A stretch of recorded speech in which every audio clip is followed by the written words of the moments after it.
Joining us now from our Abuja studios to discuss the 2023 presidential elections and the agitations for a power shift to the South is Ibrahim Bello Rigachikun, a lawyer and former member of the Nigeria's House of Representatives. Thank you so much for joining the program this afternoon, sir.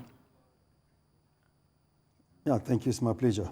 We want to start the conversation out with the 2023 elections, presidential elections, and how it's gearing up. There is a large clamor for a Southern president. There is a large clamor for a Northern president. We want to get your responses and your take on the issue of zoning. You see, in Nigeria today, what we're expecting, or what the Nigerians are expecting presently, is good leadership. And you look at the previous experience, and even though if you look at the constitution of both the political parties presently, the issue of zoning, taking president from here or there is not the issue. It's who the car pits. If you look at the constitution of the PDP, you know, even now, this is what they're agitating, that somebody who is pitched should be given the opportunity.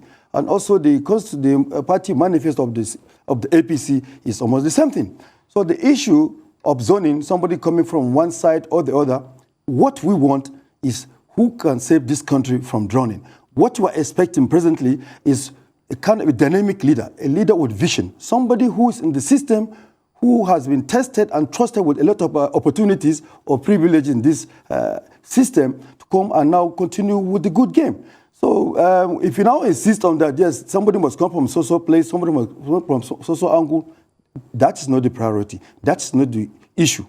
But fundamentally, you look at the present Nigerian situation, then you look at the predicament, you look at who do you think can be able to come on board, at least to give his own contribution so that can be able to reach the promised land. It's fundamental.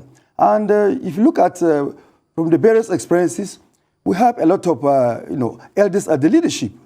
And it's my own perspective that I've given their own contribution, but we need dynamic young leaders.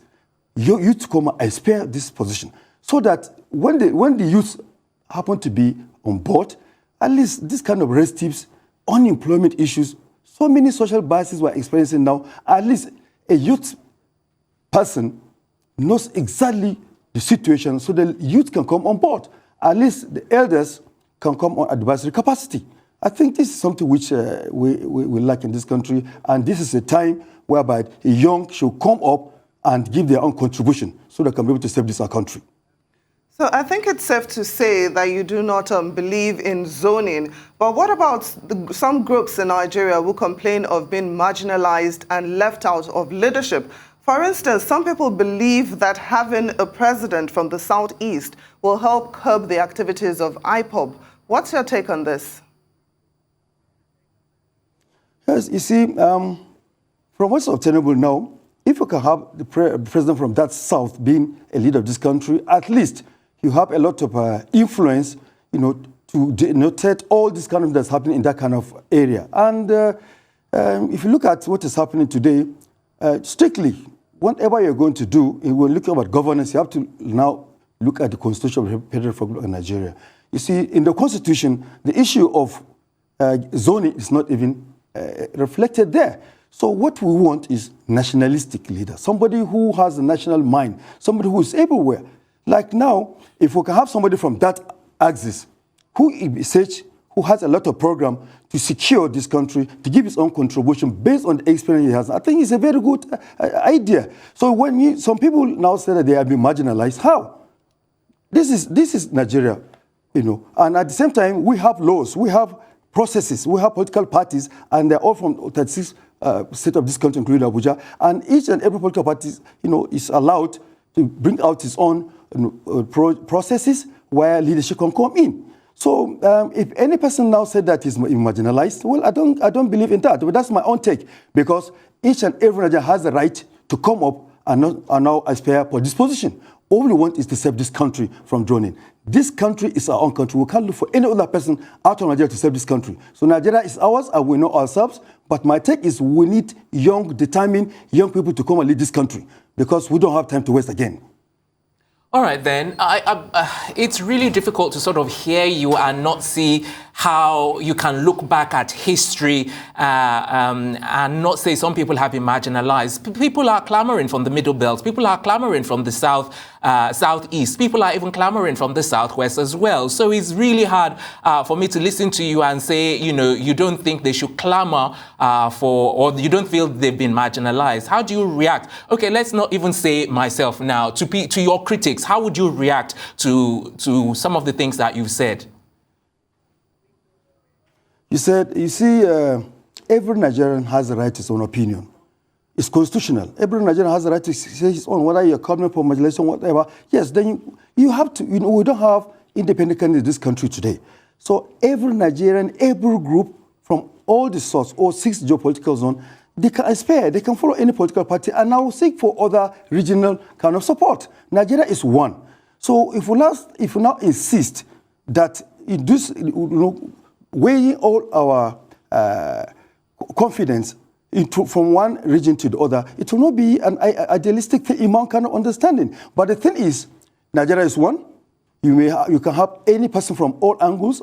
If they can match together, have a proper synergy, know the problem of this country, why not? You can be able to agitate. But if you use the word being marginalized, it's something which I do not agree with you. Why? Because every Nigerian has the right to aspire this particular position. Every state, every angle, they all have the right to aspire for any position in this country. So, but the thing is that when you now insist on a particular thing, now it's not a do or die affair, but it's politics.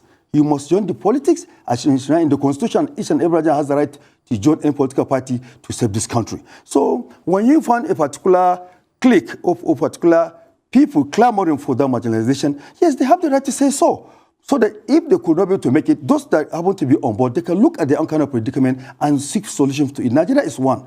So we want each and every person to be involved in nation development. We want each and every person to join this politics so that you stop clamoring for marginalization and commit to yourself, join any political party, bring ideologies, ideas of integration so that can be able to save this country. But if you sit down clamoring for being marginalized, then when will you stop saying that you're being marginalized? Because whoever comes on board, the other side will criticize him. So Nigeria is one, and constitutionally, no word, either Hausa, Igbo, or Hausa, Igbo, or Yoruba is mentioned in Nigerian constitution. We're all citizens of this country. So we have a duty to make sure that collectively, we do everything possible to make sure we integrate this country development. We're a democratic setup, a lot is expected from the electorate. So it's only when we have understanding, when we have ideologies, ideas, when we have synergy within political party, within the aspirants that were able to see exactly the situation how we found in this country that can bring ideas of solving the problems. Okay, so let me quickly ask you now. I want to digress a little bit, but we're still talking about the same subject. But just so you know, you might be aware already, Minister of Transport, Rotimi Amechi, he will be turbaned on the 5th of February. He's going to be turbaned as the Dan Amanan Daura. And some people are saying that this might be a northern way to actually, or a northern process to gradually shift power to the south. How do you react when you hear such assessments? You see, I'm so happy when I heard about that turbaning, which is coming off on the 5th of stated. I'm so impressed because this is not even a party issue. It's a national development. In 2004, if one can recollect, the Oni of Ife, you confide Right Honorable Aminu Bello Masari, the present emir of Katsina. He turbaned him as a Gugu Mola from the source. You see, and if now the emir of Daura look at the Minister of Transportation on merit that he deserves to be given this kind of Dan Amar. Dan Amar simply means trustworthy. A trustworthy person in that kind of clan is something which must be gone on merit. So to me, it's a good development. You can just see, even there's some other prominent politicians who may give a lot of traditional tax in different kind of emirates, which shows integration. means development. And this is the kind of things we want. We want a situation whereby if you see somebody from the south will be stubborn in the northwest, if you see somebody from the northwest is stubborn from the east. This is, integration. This is development. So Nigeria is one. We need sense of unity. I'm so happy to hear this development that the Right Honorable Amechi is giving this this stubborning on this date, and we hope even other emirates should emulate them, because this is the kind of thing we want, so that it's even beyond politics. Any person who is fit and proper, who has served the nation, he deserves this kind of merit. So I'm happy with this development, and by God's grace, other emirates will envisage what the Daura Americans is trying to do. Well, Ibrahim Bello Rigachikun, former member, House of Representatives, thank you so much for joining us on Newsday.